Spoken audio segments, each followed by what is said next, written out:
Welcome to Staff Works Explained. If you are here for the first time, please consider subscribing to this channel. In this video, we're talking about the Nairobi Mombasa Usahihi Expressway, where we see that, or where we ask how Kenya's most ambitious road project hit a wall, and by any measure, it was supposed to be transformative. A 440-kilometer access-controlled accessway linking Nairobi and Mombasa, designed to cut travel time by more than half, decongest the northern corridor, and reposition Kenya as East Africa's logistic anchor. This was the Nairobi Mombasa Usahihi Expressway, backed by powerful US-led private consortium and promoted as Africa's most sophisticated road public-private partnership. The Usahihi Expressway, it promised to rewrite the region's transport story. Instead, by 2025, it had become a case study in how mega project ambitions can collide with fiscal reality, governance law, geopolitics, and an unresolved question about who ultimately carries the risk. As of 2026, the project is not approved, it's not financed, it's not under construction, yet it is not fully dead. What remains is a complex web of negotiations, competing national interests, and strategic recalculations that could still reshape Kenya's infrastructure trajectory. How did this project come to be? The idea of high-capacity Nairobi-Mombasa road is not new. Since the early 2000s, successive governments have grappled with congestions on the A109 highway, a corridor that carries over 70% of Kenya's freight traffic. The opening of the standard gauge railway (SGR) reduced pressure temporarily, but road freight rebounded sharply due to cost and last mile connectivity or flexibility. By 2019, with debt headroom shrinking and appetite for Chinese sovereign roads cooling, policymakers began openly courting for PPP financed transport infrastructure. It was this environment that the Usahihi Expressway concept emerged. Although at first there was another consortium, Betshell. This was originally an unsolicited proposal submitted to the Kenya National Highway Authority. Unsolicited proposals are legal under Kenya PPP's framework, but they face high scrutiny because the government has not competitively tested the price, scope, or value for money at the outset. Let's look at the scope, design, and technical ambition of this project. The Usahihi Highway or Expressway was designed as a greenfield access-controlled road, broadly following but not fully replacing the existing 109 alignment. Key technical components include a dual carriageway expressway, 2 to 3 lanes per direction, full access control with interchanges at major nodes, electronic open road tolling where there will be no toll booth, dedicated service and rest areas, intelligent transport system for traffic management, heavy duty pavement designed for long haul freight. From a project management perspective, the design philosophy aimed to separate long distance freight from local traffic, reducing accident and vehicle operating costs while improving predictability for logistics operators. However, this ambition came at a price. What was the budget, and where the numbers became a problem? The estimated capital cost ranged between 3.6 billion to 4.62 billion US dollars, approximately 468 billion at peak estimates, making it one of the most expensive road projects ever proposed in Africa. According to National Treasury and PPP Committee evaluations, several red flags emerged. One was that cost per kilometer was significant above regional benchmarks, high contingency and financing cost assumptions, and then there was revenue projections that depended on optimistic traffic diversion from the existing highway and the SGR. Crucially, the project financial model shifted substantial risk back to the government, undermining the core rationale of PPP. The PPP model was selected, and why did it fail, or why it failed the test? Usahihi Expressway was proposed as a design, build, finance, operate transfer DBFOT concession with an indicative tenure of about 30 years. DBFOT is a standard global PPP structure, but its success depends on how risk, financing and incentives are allocated in the fine print, not in the label itself. What the DBFOT structure meant in theory: the private consortium would raise the financing in a compliant DP or design, build, finance, operate, transfer model. The private sponsor mobilizes non-recourse or limited recourse project finance, typically a mix of equity and long-term debt, secured primarily against the project future cash flows, not the government balance sheet. This is critical because it transfers financial risk, that is risk, interest rates, refinancing, lender appetite, and this is all transferred to the private sector. Then it's a build and operate road. The consortium would take responsibility for engineering, design and construction, this cost overruns and delays, operation and maintenance over the concession period. In theory, this incentive whole life cost optimization, since the party that builds the asset also bears the cost of maintaining it. Third, we have the recovery of cost through tolls. User pay tolling is meant to shift demand risk, the certainty of how many vehicles will actually use the road, onto the private party.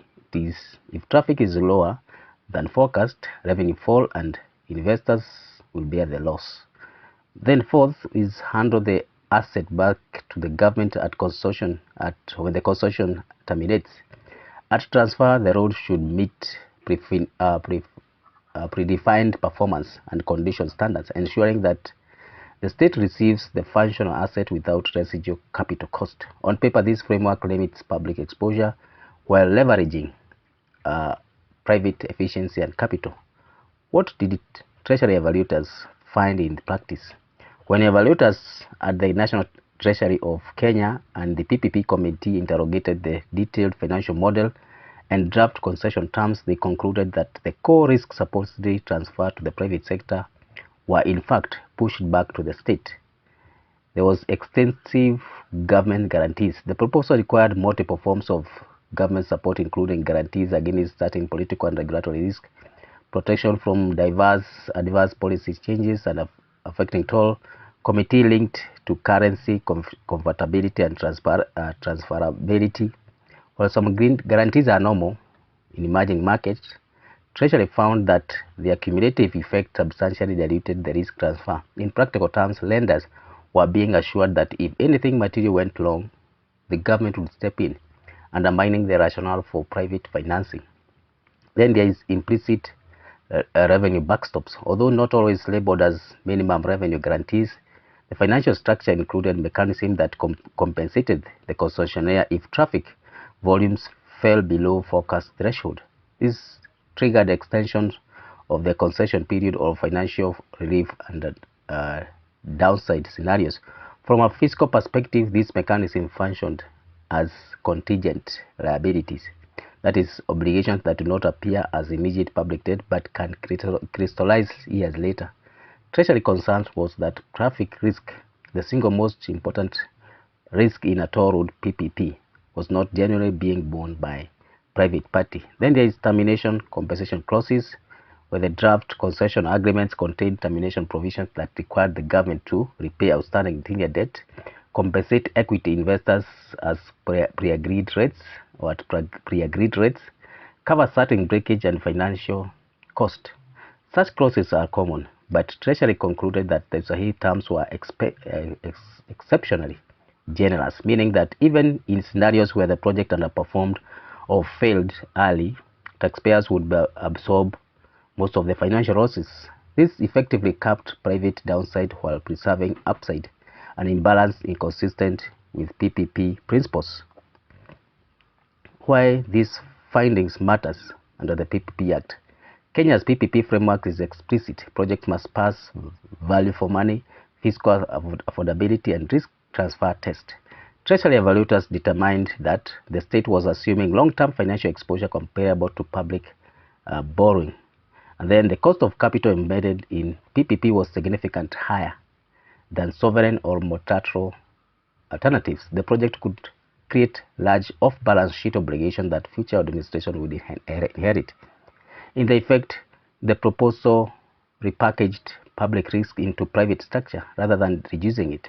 Under the PPP Act, this triggered Section 43 review provisions, empowering the PPP Committee to reject the proposal that failed to meet statutory threshold. In mid-2025, the committee formally declined to approve the project in its submitted form, and they directed Kenya National Highway Authority to either abandon it or return with fundamentally restructured model. So the Usahihi Expressway did not fail because the model is flawed. It's because when stripped of its branding ambition and ambition, the proposal asked Kenya State to carry too much risk at too high price while limiting private exposure. For Treasury, that was not a technical disagreement. It was a hard fiscal stop.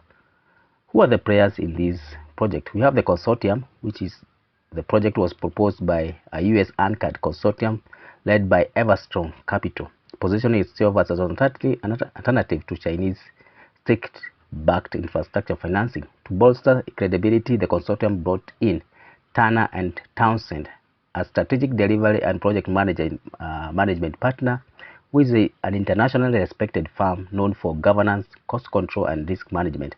Then we have the Kenya State as the other player, where we have Kenya Contracting Authority and technical sponsor. We have the National Treasury of Kenya, which is the fiscal gatekeeper, and then the PPP Committee, which is responsible with statutory body of approval. What are the intrigues? The America and Chinese factor. The Usahihi Expressway was never just about transport. For Washington-aligned investor, it presented a strategic counterweight to China dominance in African infrastructure, a proof of concept that US private capital could deliver mega projects without sovereign debt. For Kenya, the politics were more delicate. Chinese finance project like the SGR has already drawn criticism over cost, debt, and opacity. Yet, replacing Chinese loans with expensive guaranteed heavy PPPs did not automatically solve the fiscal risk. They merely restructured it. Behind closed doors, Treasury officials grew increasingly uneasy about substituting visible public debt with long-term or long-tail contingent liability that would only materialize years later, potentially outside the current political circles. Why did the project hit the rocks? The issues proved decisive. One, there is affordability. Toll revenues required to make the project bankable risked diverting traffic back to the free road, undermining revenue. Then there is risk allocation, where too much demand and political risks remained with government, contrary to the PPP best practice. And then there is governance and process.